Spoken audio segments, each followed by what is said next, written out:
हमने मोल का part third में कुछ बात की थी एवोगाड्रो नंबर्स की, जिसके हम डिफाइन करते थे number of the atoms, ion या मॉलिक्यूल या फार्मूला यूनिट्स ऑफ सब्सटेंस। ठीक है, प्रेजेंट द 1 ग्राम हमने कहा था एक बशर्ते कि वो सब्सटेंस 1 ग्राम हो, तो उसमें पाए जाने वाला एटम्स, आयन्स या हमने कहा था मॉलिक्यूल्स की तादाद फिक्स होती है। तो फिक्स तादाद कितनी है भाई? वो हमने कहा था सिंपल 0 to 10 तक के 23 इसी में कम है। अब आप फर्स्ट इसको स्टैंड करते हैं तो हम देखते हैं कि 1 मोल ऑफ कार्बन डाइऑक्साइड लेते हैं, ये मॉलिक्यूल है, मॉलिक्यूल स्पीशीज है। इट इज इक्वल टू कितना बराबर होगा इसका? हमने कि मॉलिक्यूलर मास, तो याद नहीं है बस मॉलिक्यूलर मास का बनेगा 12 प्लस 32, ये बनेगा 44। कितना बेटा? 44 ग्राम बनेगा मॉलिक्यूलर मास। अब हमने कहा था अवोगाड्रो नंबर में कि 1 मोल CO2 में या फिर कह सकते हैं 44 ग्राम CO2 में क्या होंगे? यहाँ पर आयन्स वाले एटम नहीं होंगे। दैट विल कंसिस्ट ऑफ, क्या हमने कहा? That will consist of the molecules, consist of the molecules. फिर 1 मोल सब्सटेंस से पाए जाने वाले मॉलिक्यूल्स तरह हमने कहा फिक्स होती है, दैट इज इक्वल टू हमने कहा था इतने मॉलिक्यूल्स। अब प्रीवियस लेक्चर में मैंने कहा था कि ये मोल है, that is the molecular mass, that is the number of particles. तो हमने कहा था आपस इनको आपस में हम इंटरकन्वर्ट चेंज कर सकते हैं। हम मोल से मास फाइंड कर सकते हैं, दिए हुए मास से नंबर ऑफ पार्टिकल्स को भी फाइंड कर सकते हैं।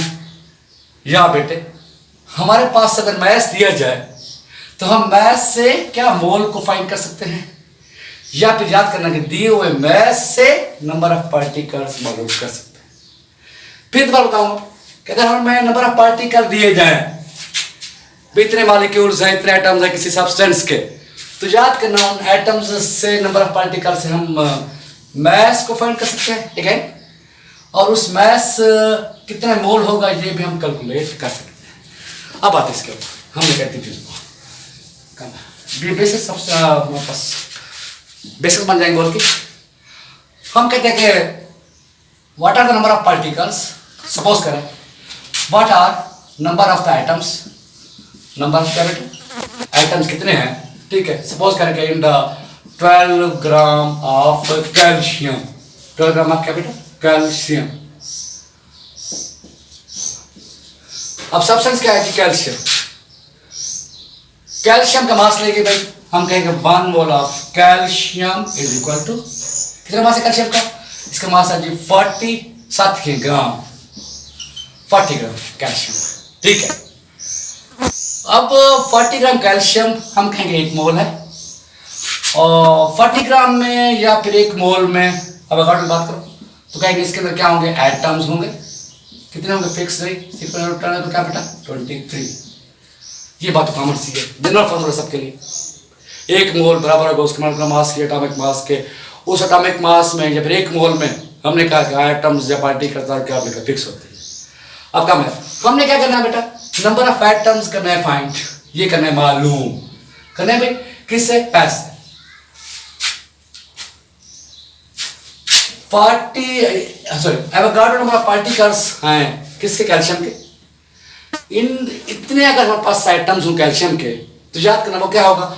हमारा 1 मोल बराबर होगा, या इन एटम्स को हम वे करना है बैलेंस के जरिए, तो इन एटम्स के जो मास है वो बनेगा हमने कहा जी 40 ग्राम बनेगा। हम कह सकते हैं कि 40 ग्राम में इतने पार्टिकल्स होंगे या इतने एटम्स होंगे कैल्शियम के, उनका मास क्या होगा बेटा? 40 ग्राम होगा, ठीक। अब आ जाओ, हम कह सकते हैं 40 gram calcium contains Avogadro number of atoms, या Avogadro number of atoms of calcium when we weigh that will be equal to क्या बेटा? 40 ग्राम। हमारे पास हमने क्या है कि एटम से क्या मालूम करना है बेटा? नंबर ऑफ एटम्स मालूम करना है, सॉरी मास से मालूम करना है हम एटम्स को। तो हम कह सकते हैं कि 40 ग्राम क्या बेटा? 40 ग्राम ऑफ, इसको देखकर 40 ग्राम ऑफ कैल्शियम, ठीक है, कंटेन्स एटम्स, क्या बेटा? Contains atoms, 40 gram calcium contains, yes, 40 ग्राम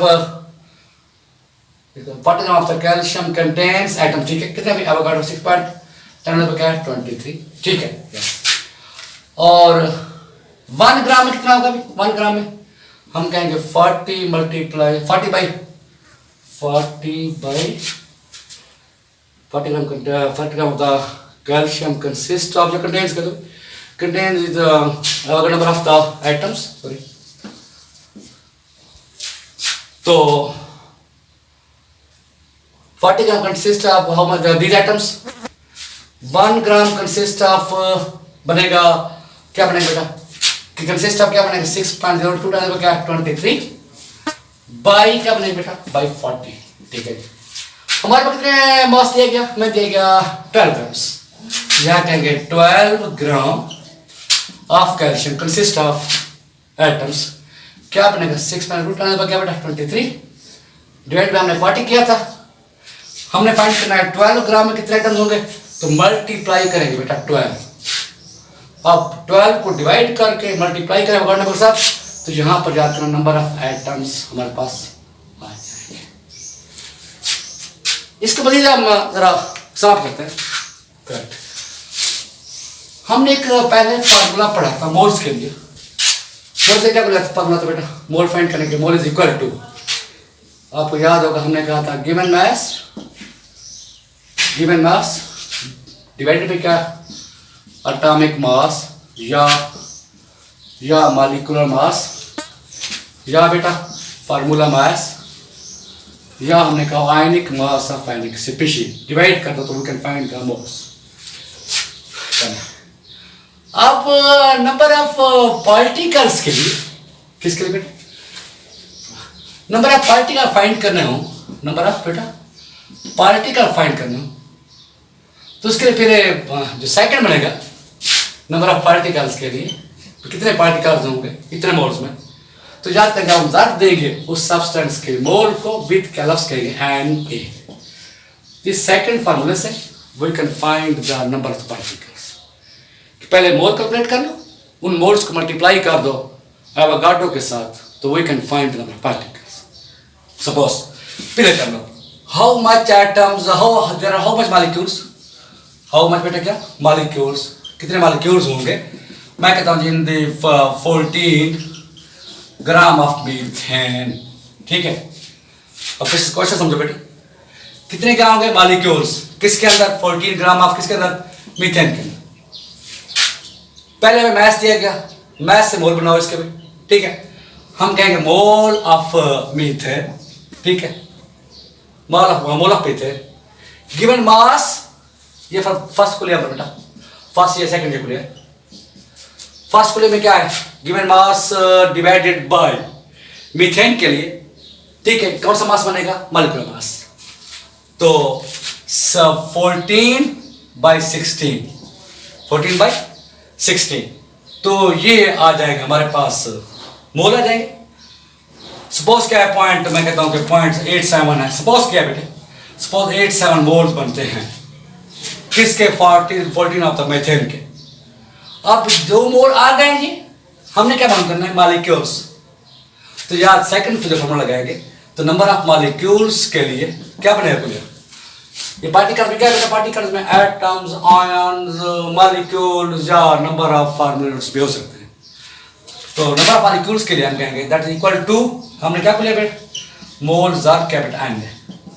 तो इन मोल्स को कितने मोल आए थे? 0.87 सपोज किया था, मल्टीप्लाई बाय 6.02 टाइम्स पर क्या बेटा? 23।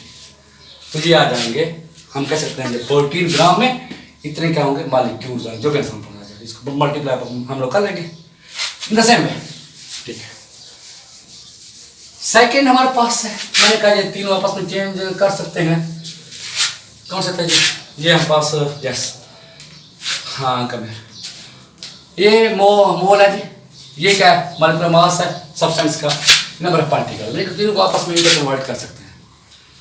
अब आ जाए सपोज हमें दिया गया नंबर ऑफ पार्टिकल्स है, मैं कहता हूँ कि what is the mass of, अब हमने क्या मास मालूम करना बेटा?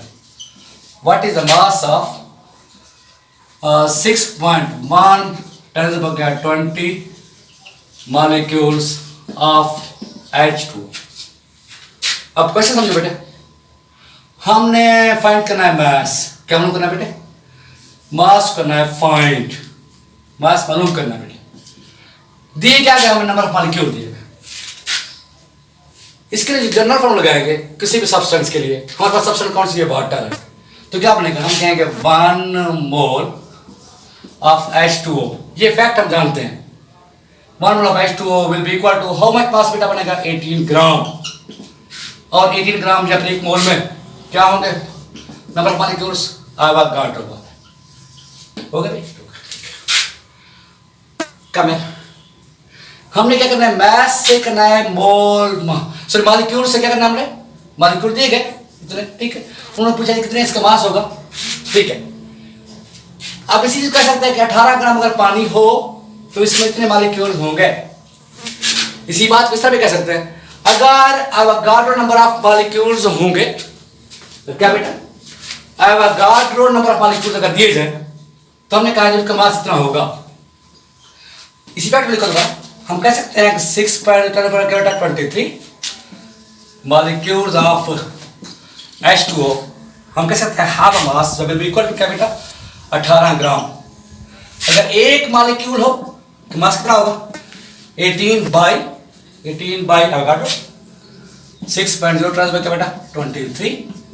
ओके, अगर हमारे पास मॉलिक्यूल्स कितने हैं, इनका कितना मास होगा, तो यहाँ पर कहेंगे 6.1 10⁻20। अगर मॉलिक्यूल्स होंगे वाटर के, इनको मल्टीप्लाई करेंगे बेटा 6.1 10⁻20।